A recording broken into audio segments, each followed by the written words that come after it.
Hello everyone, welcome to the channel. आज की इस वीडियो में हम जम्मू यूनिवर्सिटी का बीएड सेमेस्टर 1 का कोर्स नंबर जो हमारा 102 है, चाइल्डहुड एंड एडोलेसेंस एजुकेशन का यूनिट नंबर 3 डिस्कस करने जा रहे हैं। यूनिट नंबर 1 एंड 2 की वीडियो ऑलरेडी अपलोडेड है। अगर अभी तक आपने वीडियोस नहीं देखी हैं, आप जाके देख सकते हैं, लिंक आपको डिस्क्रिप्शन बॉक्स में मिल जाएंगे। और बिना किसी डिले के हम आज के इस टॉपिक को स्टार्ट करते हैं। बट उससे पहले अगर अभी भी आपने अपने इस चैनल को सब्सक्राइब नहीं किया है तो आप चैनल सब्सक्राइब कर लो, क्योंकि आपके एग्ज़ाम बहुत पास हैं और आपको अच्छे इजी लैंग्वेज में नोट्स मिलेंगे जिससे आप अच्छा स्कोर कर सकते हैं। तो चलिए स्टार्ट करते हैं अपने पहले टॉपिक को। हमारा पहला टॉपिक है कि एडोलेसेंट स्टेज ही क्या होती है। तो आप सबको पता होगा एडोलेसेंट स्टेज क्या होती है। एडोलेसेंट स्टेज एक क्रिटिकल डेवलपमेंट पीरियड होता है जो बहुत इंपॉर्टेंट होता है एक इंसान की लाइफ में, जिसमें उसकी फिजिकल, कॉग्निटिव, इमोशनल और सोशल चेंजेस बहुत ज़्यादा अप एंड डाउन करती हैं, या बहुत ज़्यादा ये चेंजेस आती हैं और मैटर करती हैं। ये वो एज पीरियड होता है जो 10 से 19 के बीच में बिलोंग करता है, जिसको हम टीन एज के नाम से भी जानते हैं। और ये कहीं ना कहीं इसका टाइम पीरियड आगे पीछे वेरी करता है, किसी को जल्दी अटेन हो जाता है और कोई मतलब लेट हो जाता है। लाइक अगर कोई 12 में अडोलेसेंस पीरियड को स्टार्ट कर रहा है और कोई 14 में भी कर सकता है और किसी को 15 में भी स्टार्ट हो सकती है, बट ओवरऑल इसको 10 टू 19 एज में बिलोंग किया जाता है। डिफरेंट डिफरेंट थ्योरीज हैं जिन्होंने इन्हें डिफरेंट डिफरेंट एज ग्रुप दिया है। You can check in your own books, and अगर आपको किसी कॉलेज में स्पेसिफिकली लिखाया गया है इस एज ग्रुप का एज, आप वहां से भी लिख सकते हैं। ठीक है।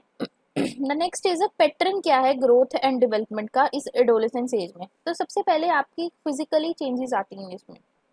आप में प्यूबर्टी आती है। जो एडोलेसेंट्स होते हैं उनमें हार्मोनल चेंजेस आती हैं जो उनकी फिजिकल ग्रोथ और उनके बीच में जो उनकी सेक्सुअल मेच्योरेशन होती है उसको डेवलप करती है। जो ग्रोथ होती है वो हाइट में भी आती है, वेट में भी आती है विद गर्ल्स, जो अर्लियर स्टार्ट कर देती हैं ग्रो करना as compare to the boys. आपने सुना होगा कि कहा जाता है कि लड़कियों की हाइट टीन एज के बाद नहीं ग्रो करती है, बट लड़के टीन एज के बाद ग्रो करना शुरू कर जाते हैं। एक होते हैं हमारे सेकेंडरी सेक्सुअल करेक्टरिस्टिक, जैसे कि गर्ल्स की होती है ब्रेस्ट डेवलप होती है, उनकी मेंस्ट्रुएशन पीरियड स्टार्ट हो जाता है। जहाँ की बॉयज में चेंजेस आती हैं, उनको दाढ़ी आने लगती है, मूंछें आने लगती हैं, उनकी वॉइस भारी हो जाती है। ठीक है। नेक्स्ट इज और उनका मसल मास भी गेन होने लग पड़ता है। अगर हम बात करें बोन और मसल ग्रोथ की, तो बोन्स की लेंथ बढ़ जाती है और मसल जो होती हैं स्ट्रॉन्गर हो जाती हैं, खासकर लड़कों में। गर्ल्स ना फैट गेन्स करती हैं अपनी हिप्स और थाइज में, जबकि बॉयज लूज करते हैं फैट एंड गेन करते हैं मसल्स को। ठीक है। ये कुछ आपको फिजिकल ऑब्जर्वेशंस दिखेंगी एक एडोलेसेंस एज के चाइल्ड में। अब कॉग्निटिव डेवलपमेंट भी होती है। जो ब्रेन होता है वो कंटिन्यूसली डेवलप कर रहा होता है, स्पेशली जहाँ पे डिसीजन मेकिंग करनी हो या सेल्फ कंट्रोल करना हो। आपने देखा है जब बच्चे इस एज में पहुंच जाते हैं, वो खुद को अपने डिसीजंस को लेना पसंद करते हैं। उन्हें सही हो या गलत हो उन चीज़ों की समझ कम होती है। आप सब भी इस एज से गुजर चुके हैं, या आपके किसी के बच्चे हैं या भाई बहन है तो आपने इन चीज़ों को देखा होगा। जो एडोलेसेंस होता है वो think about a complex idea से शुरू होकर हाइपोथेटिकल सिचुएशंस तक काम करता है। ठीक है। मेटाकॉग्निशन आती है। यहाँ पे लोग स्टार्ट करते हैं अंडरस्टैंड करना अपनी ओन थॉट्स प्रोसेस और बेटर अंडरस्टैंड करते हैं अपनी स्ट्रेटजीज को। उनमें sense of right and wrong आती है, क्योंकि वो इस उम्र तक आके बहुत सारी चीज़ों को एक्सपीरियंस कर चुके होते हैं, देख चुके होते हैं, बट कभी कभी लोग अपने फ्रेंड्स के बीच में सर्कल्स में आके भी गलत चीज़ें करने लगते हैं। इमोशनल डेवलपमेंट होती है। एडोलेसेंस जो बच्चा होता है वो एक्सप्लोर करता है कि वो कौन है, वो क्या चाहता है, वो क्या करना चाहता है, क्या उसको इफेक्ट करता है उसके सेल्फ एस्टीम को। वो एक्सपीरियंस करता है बहुत सारे स्ट्रॉन्ग इमोशंस। ठीक है। और उनको मैनेज करने की कोशिश करता है। वो इंडिपेंडेंस हो जाता है अपने पेरेंट्स से और अपने कॉन्फ्लिक्ट्स को खुद रिजॉल्व करने की ट्राई करता है। दिस इज द एज हम कहते हैं ना कि आप झूठ बोल के घर से जाने लगते हो। कई बच्चे गलत संगत में पड़ जाते हैं, ड्रिंक्स करते हैं, गाड़ियां चलाते हैं, रिलेशनशिप्स में आते हैं। तो you are dealing all your emotion by yourself. आप अपने पेरेंट्स से ये चीज़ें शेयर नहीं करते, आप इंडिपेंडेंस लाइफ जीने की तरफ बढ़ जाते हो। सोशली डेवलपमेंट करते हैं। फ्रेंड्स बहुत इंपॉर्टेंट हो जाते हैं इस टाइम पे। उनका बिहेवियर आपको इन्फ्लुएंस करता है। रिलेशनशिप होती है जो फैमिली मेंबर्स के साथ वो चेंज होने लग पड़ती है। आप मोर टूवर्ड्स द ऑटोनॉमी की तरफ जाने लगते हो।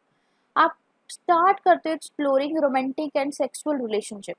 ठीक है। ये फैक्ट है, लोग करते हैं ऐसा और होता है, क्योंकि आपके हार्मोन्स में बड़ी चेंजेस आ रही होती है, ठीक है। मेंटल हेल्थ पे असर पड़ता है, ठीक है। मेंटल हेल्थ इश्यूज आना इस पॉइंट पे बहुत होते हैं, एंजाइटी, डिप्रेशन होना। आप अपनी बॉडी के चेंजेस को समझ नहीं पाते हो, हार्मोन्स बहुत तेजी से चेंज हो रहे होते हैं। कोई बहुत ज़्यादा मोटे होने पे एंजाइटी में चला जाता है, कोई पतले होने पे चला जाता है। किसी के रिलेशनशिप्स अच्छे नहीं चल रहे होते हैं तो लोग उस वजह से भी एंजाइटी डिप्रेशन में चले जाते हैं। आप इस एज में मोर वो काम करते हो या उन कामों में एंगेज होते हो जहाँ पर रिस्क टेकिंग थिंग्स हो, ठीक है, जैसे ड्रग्स लेना, ठीक है, कुछ और गलत काम करना, ये ज़्यादा चांसेस होते हैं एडोलेसेंस एज में करने के। स्ट्रेस लेवल इंक्रीज होता है, सोशल लाइफ हो जाती है, स्कूल लाइफ होती है, फ्यूचर के प्लान्स होते हैं। तो एक अच्छे से कैसे कोप अप करना है इन चीज़ों के साथ कई बार समझ नहीं आ रही होती है, तो स्ट्रेस लेवल इंक्रीज हो जाता है। तो ये थी वो चीज़ें। अब है कुछ स्पेशल करेक्टरिस्टिक्स। तो आपने जो अभी तक ऊपर पढ़ा वो आप नीचे भी लिख के आ सकते हो, इन स्पेशल करेक्टरिस्टिक्स में भी सेम ही पॉइंट्स हैं but I will repeat it again. पहली बात तो वेट और हाइट में चेंज आएगा।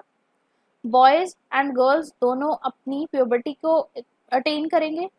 बहुत सारी हार्मोनल चेंजेस होंगी, एस्ट्रोजेंस एंड टेस्टोस्टेरोन्स इंक्रीज होते हैं, फिजिकल और इमोशनल चेंजेस आती हैं, कॉग्निटिव डेवलपमेंट होती है, एडवांस थिंकिंग्स बढ़ती है, रीजनिंग प्रॉब्लम सॉल्विंग की कैपेसिटी बढ़ती है।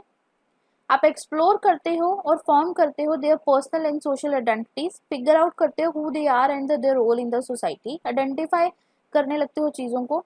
इमोशनल चेंजेस आती हैं, मूड स्विंग्स होते हैं, ठीक है, अपनी फीलिंग्स को मैनेज करना सीखते हो, सोशल रिलेशनशिप्स में आते हो, फ्रेंडशिप बहुत इंपॉर्टेंट बन जाती है, आपके फ्रेंड्स का बिहेवियर आपको बहुत इम्पैक्ट करता है, आप इंडिपेंडेंस लाइफ जीना चाहते हो अपने पेरेंट्स से अलग, आप रिस्क टेकिंग वाले काम करते हो, ठीक है, क्योंकि आप इंडिपेंडेंसली अपनी आइडेंटिटी बनाना चाहते हो, आपकी बॉडी इमेज बहुत मैटर करती है, कंसर्न हो जाते हो आप अपनी फिजिकल अपीयरेंस की तरफ, आप अपनी बॉडी इमेज की तरफ, आप रैपिडली फिजिकल चेंजेस आती हैं और आप अपने फ्रेंड्स के साथ उन चीज़ों को कंपेयर करके कई बार एंजाइटी डिप्रेशन में चले जाते हो। आपका इंटरेस्ट बढ़ता है सेक्सुअलिटी की तरफ, रोमांटिक रिलेशनशिप्स की तरफ, जो एक नॉर्मल पार्ट होता है एक एडोलेसेंस का, ठीक है।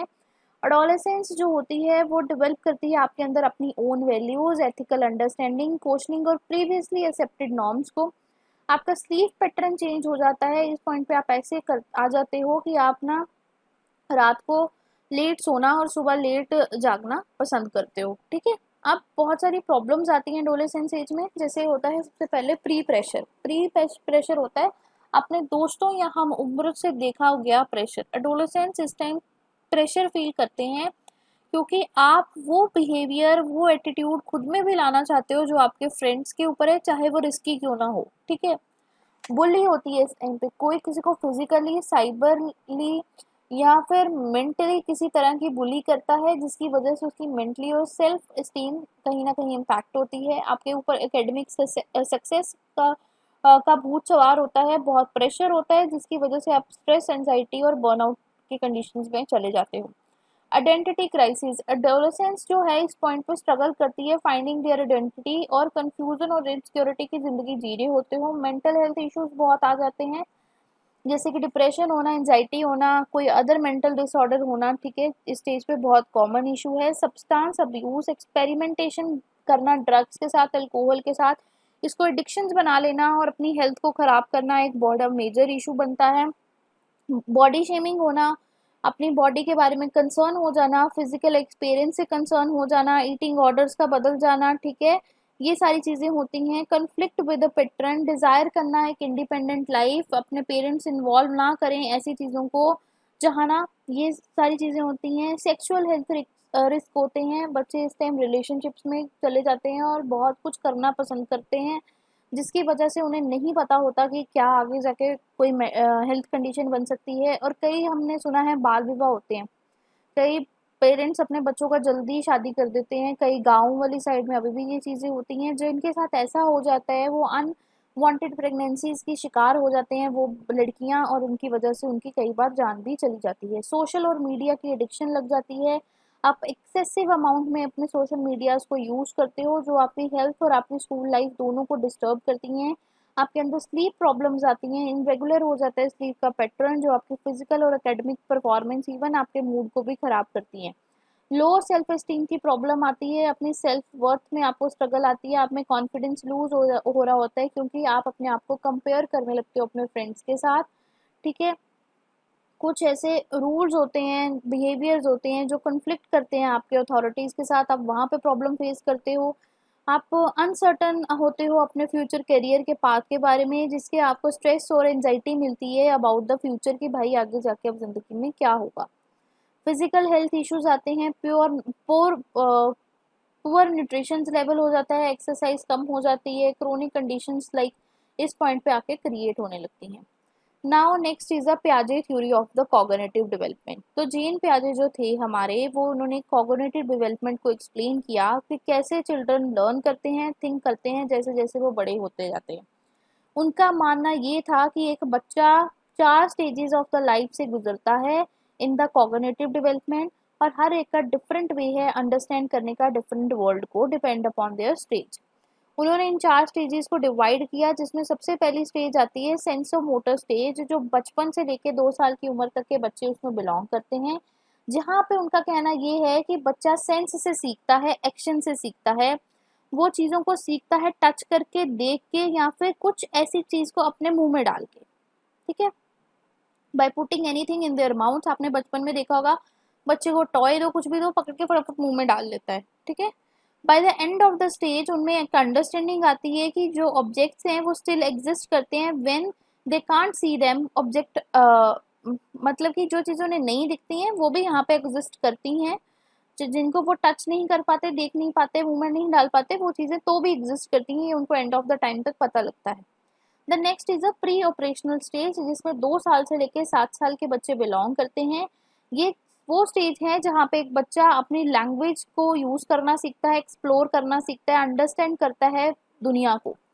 ये बड़ी इमेजिनेटिव और इंजॉयबल प्रिटेंटेड प्ले है, ठीक है, और यहाँ पे वो सिम्बल थिंक करते हैं, बट सिंबल्स के थ्रू चीज़ों को देखते हैं, समझते हैं, बट अंडरस्टैंड नहीं कर पाते किसी कॉम्प्लेक्स लॉजिक को, मतलब कि जो चीज़ें दिख रही हैं उनको समझ रहे हैं, बट उसके पीछे का लॉजिक क्या है वो उन्हें नहीं पता होता इस एज तक, ठीक है। वो ईगोसेंट्रिक हो जाते हैं, meaning they have a difficult seeing things from their perspective other than their own, ठीक है।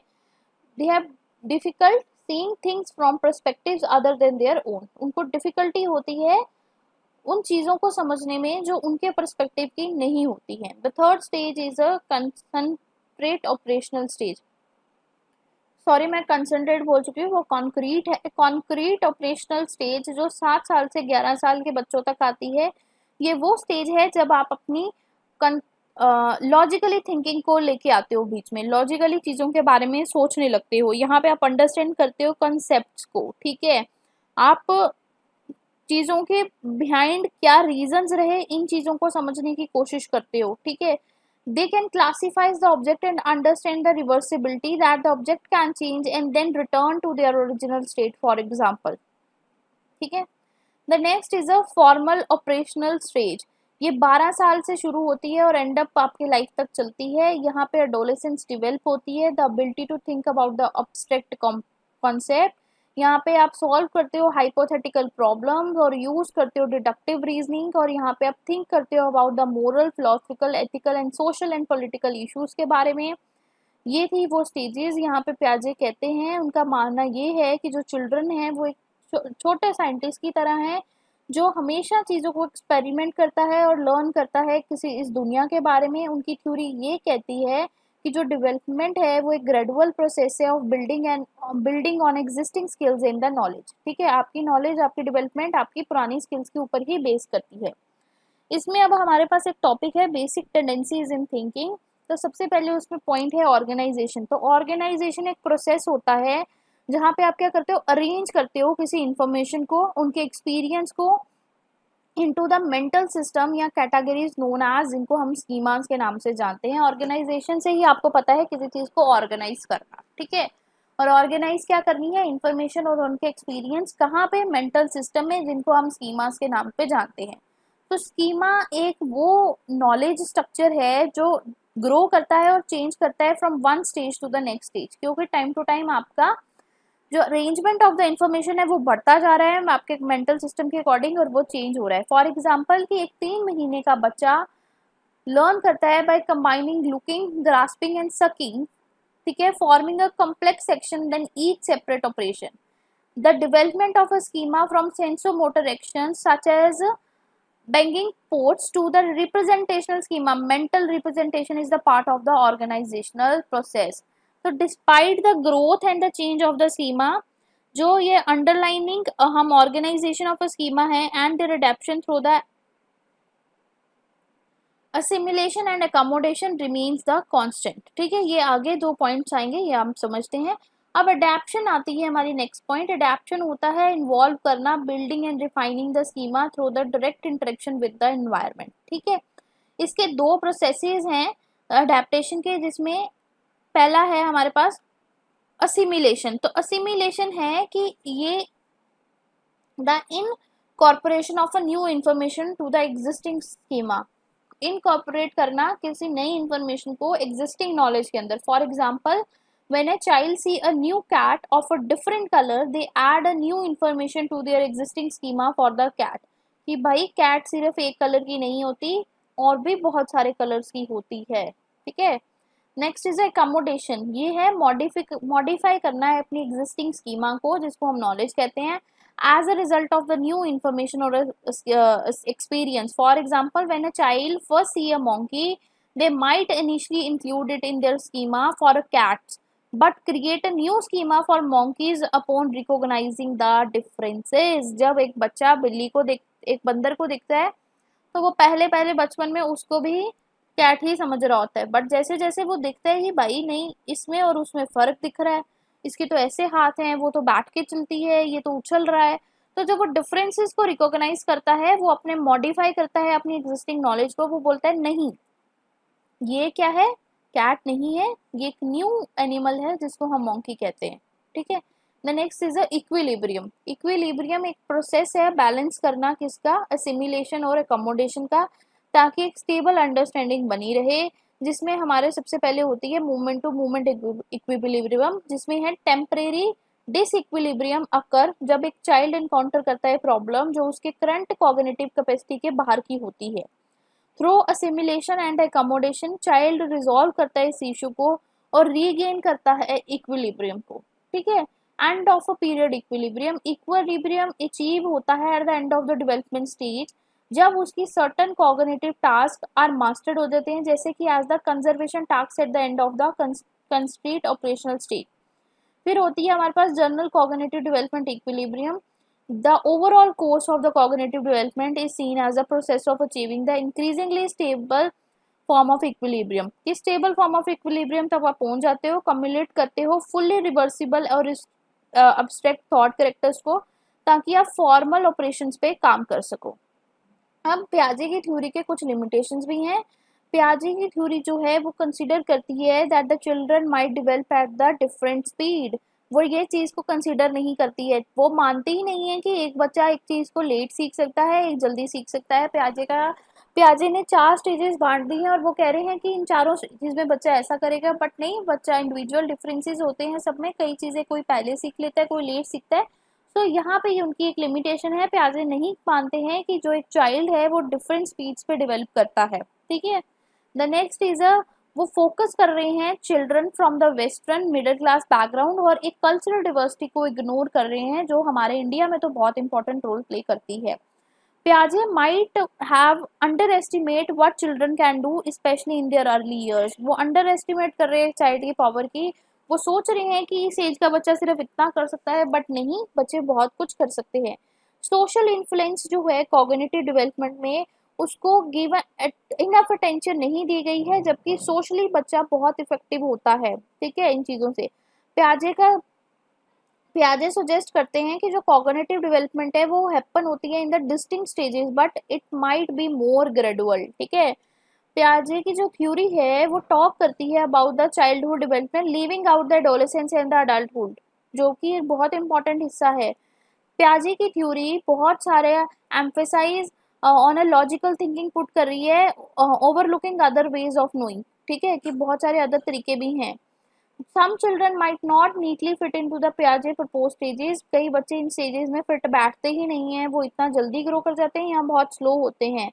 पियाजे की जो थ्योरी है वो मतलब influence of technology on the cognitive development पे भी काम नहीं करती है, और इनकी थ्योरी है वो जो आउटडेटेड है और वो फुल्ली एक्सप्लेन्ड नहीं है, जो कि मॉडर्न आज की डेट की जो हमारी एजुकेशन है उसके साथ मिसअंडरस्टैंडिंग क्रिएट करती है फॉर द कॉग्निटिव डेवलपमेंट। अब बात करते हैं इनके एजुकेशन इम्प्लीमेंटेशंस की। तो टीचर शुड रिकॉग्नाइज कि जो स्टूडेंट है वो सेम स्टेजेस ऑफ डेवलपमेंट में सेम ऑर्डर में प्रोसेस कर रहा है from simple to the complex understanding, ठीक है, बट टीचर को ये बात समझनी चाहिए। और नेक्स्ट थिंग इज जो अर्ली लर्निंग है वो स्लो होती है, बट वो इन्फ्लुएंस करती है उसकी जेनेटिक्स और इन्वायरमेंट की वजह से, तो जो उन चीज़ों को भी टीचर को अंडरस्टैंड करना चाहिए, ठीक है।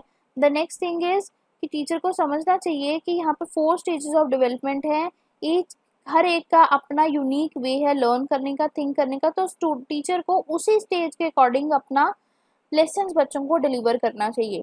इंटेलिजेंस इन द थॉट और the rooted in the early sensory and the motor action, so educator should incorporate hands on experience in teacher. अगर बच्चा सेंसरी और मोटर एक्शन से बचपन में सबसे पहले सीखता है तो टीचर्स को उनको खेल खेल में एक्सपेरिमेंट्स के थ्रू पढ़ाना चाहिए। 2 कॉग्निटिव फंक्शन है जैसे कि ऑर्गेनाइजेशन एंड अडेप्शन, ये कांस्टेंट है थ्रू आउट द डेवलपमेंट और गाइड करते हैं कि कैसे स्टूडेंट रिकॉग्नाइज करेगा, कैटेगराइज करेगा इंफॉर्मेशन को और एडजस्ट करेगा अपनी अंडरस्टैंडिंग को, ठीक है। स्टूडेंट हैं जो एक्टिवली कंस्ट्रक्ट करते हैं cognitive structure through the simulations new information and accommodating the existing knowledge, ठीक है। जो बिहेवियर रिफ्लेक्ट है यहाँ पे कॉग्निटिव स्ट्रक्चर में, which is very based upon the individual experience and the maturity level, and the last one is कि learning है जो वो influence की जाती है by the immediate factors जैसे कि environment, social interaction and achieving the equilibrium through the disequilibrium motivates learning, ठीक है। now moving to the next part, that is the next is the Vygotsky social culture perspective. तो विगोत्स्की का जो social culture perspective है वो है कि कैसे कल्चर और सोशल इंटरेक्शन शेप करती हैं एक बच्चे की थिंकिंग और बिहेवियर को। उनका मानना ये है कि जो हमारी डेवलपमेंट है वो बहुत ज़्यादा इन्फ्लुएंस है बाय द सोशल एनवायरनमेंट जहाँ पे हम रहते हैं। उनका ये कहना है कि वी लर्न द बेस्ट जब हम इंटरेक्ट करते हैं लोगों के साथ, किसी अदर पार्टिसिपेंट्स के साथ जो एक्टिविटीज़ में पार्ट ले रहे हैं विद इन आवर कल्चर। और विगोत्स्की एम्फेसाइज करते हैं importance of a language in the process और सुजेस्ट करते हैं कि ये बहुत इंपॉर्टेंट रोल प्ले करती है इन शेपिंग आवर थॉट्स। उन्होंने यहाँ पे 2 आइडियाज़ को इंट्रोड्यूस किया है, जोन ऑफ प्रॉक्सिमल डेवलपमेंट जो एक गैप है which is a gap between the learner can do independently and what they can do with the help of more knowledge person, इसके बीच को फिलअप करती है। तो इनके हम पढ़ते हैं पहले social source of individual thinking या फिर कल्चरल टूल या फिर कॉग्निटिव डेवलपमेंट। तो सबसे पहले social source of individual thinking है जो लर्निंग है फ्रॉम अदर्स। विगोत्स्की का ये कहना है कि we learn a lot by interacting with people who know more than us like teachers and our olders brother और सिस्टर्स और the kid. The next is a zone of proximal development जिसको हम ZTD कहते हैं। इसका मतलब ये है कि there are the things we can not do alone but we can do with the help of other. This is where someone more knowledgeable come in to guide us, ठीक है। मे बी एक student, एक बच्चा colouring करना नहीं जानता जब वो छोटा होता है, बट वो कलर कर सकता है जब उसको कलर करना अच्छे से सिखा दिया जाए। वो कलर तो कर रहा है बट वो नीटली नहीं कर रहा बिकॉज उसको किसी की हेल्प चाहिए, ठीक है।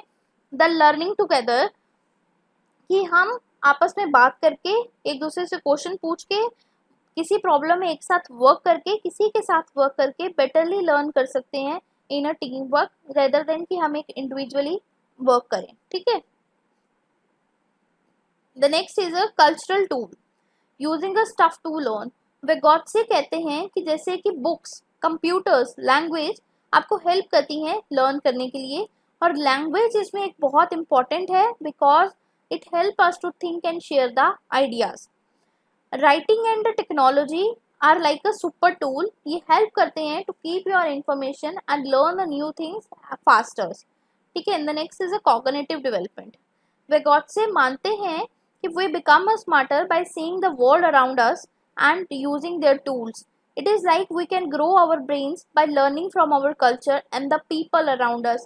हम अगर किसी इंसान की गलती अगर हम देख लें और वो गलती वापस ना करें तो शायद हम अच्छे से बेटरली ग्रो कर सके as compare to this person, because अब हम वो गलती देख के सीख चुके हैं। So it's a smarter thing कि आप अपनी दुनिया को आसपास ऑब्जर्व करो, उनसे चीजें सीखो। ठीक है, every culture has its own way of thinking and learning. What is important in one place might not be important in another place.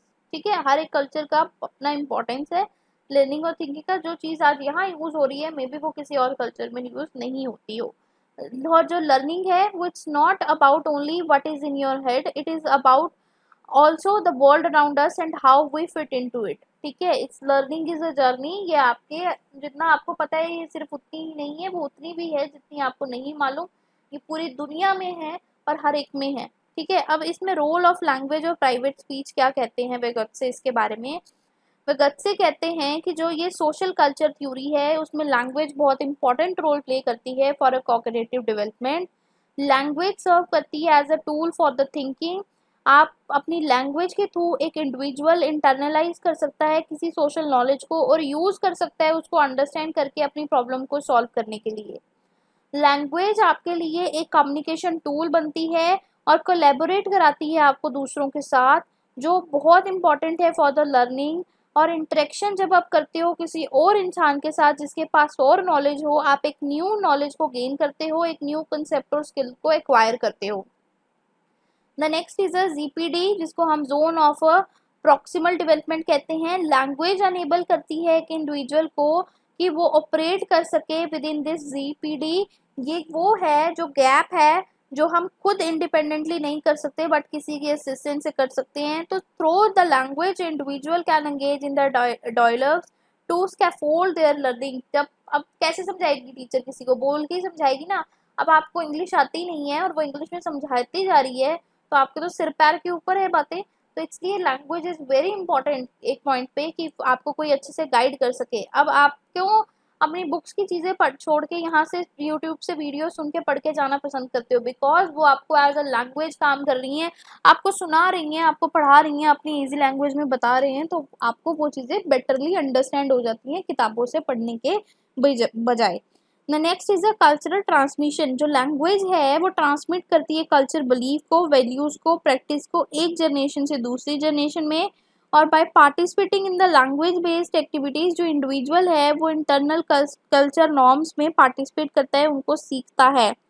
एक इंडिविजुअल डेवलप करता है खुद को। लैंग्वेज उसके लिए बहुत इंपॉर्टेंट टूल है फॉर द सेल्फ रेगुलेशन।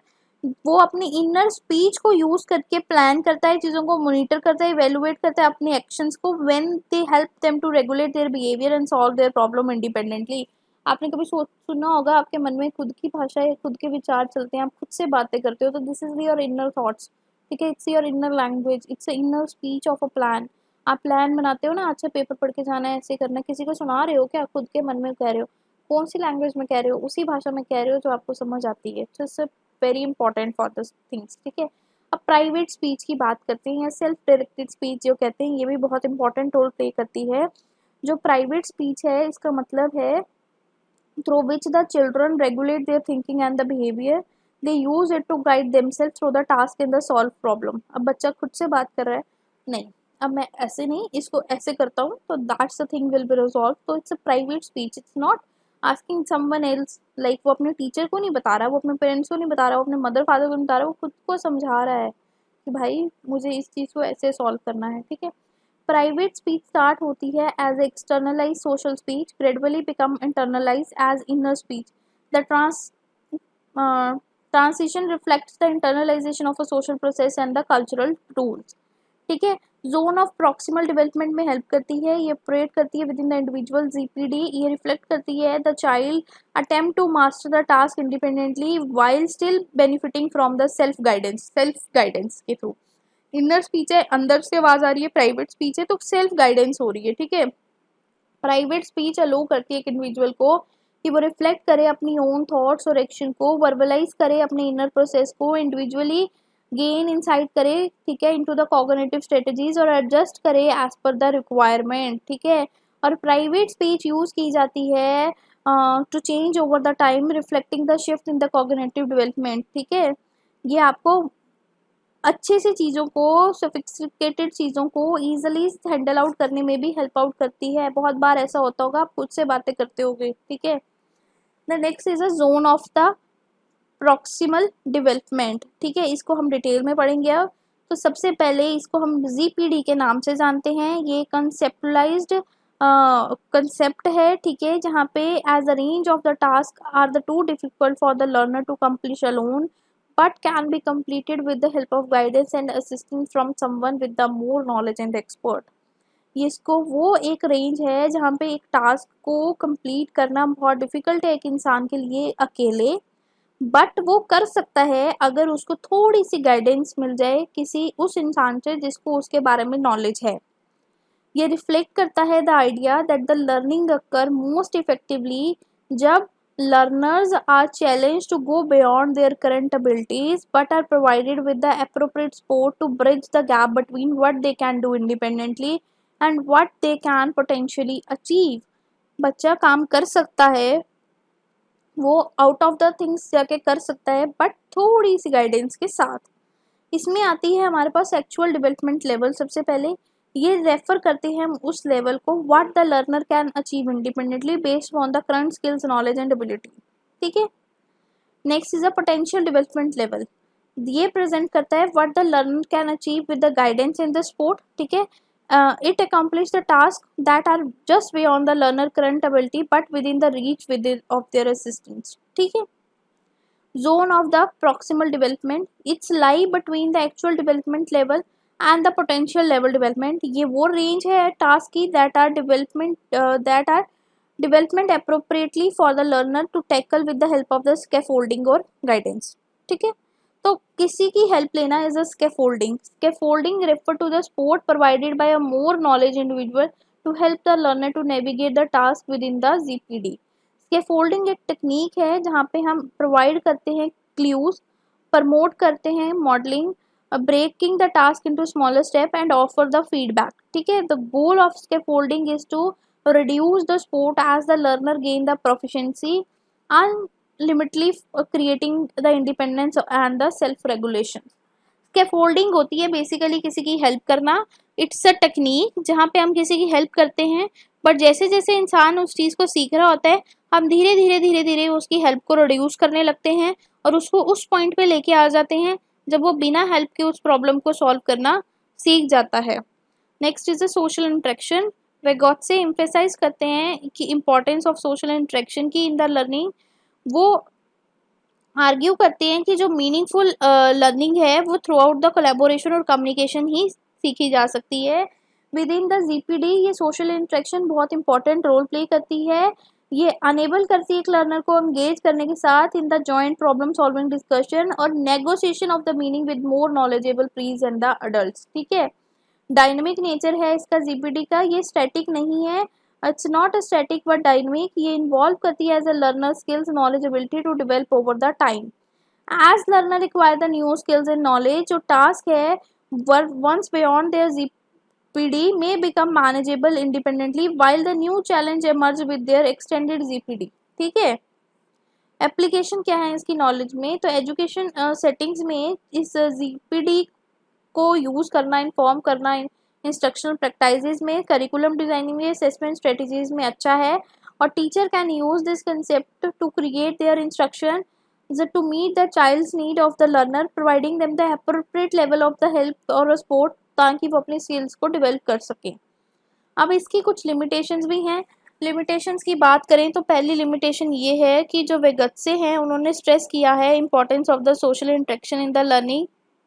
उनकी थ्योरी ओवरलुक नहीं करती है इंडिविजुअल डिफरेंसेस को, the role of the initiate abilities और द प्री डिस्पोजिशंस,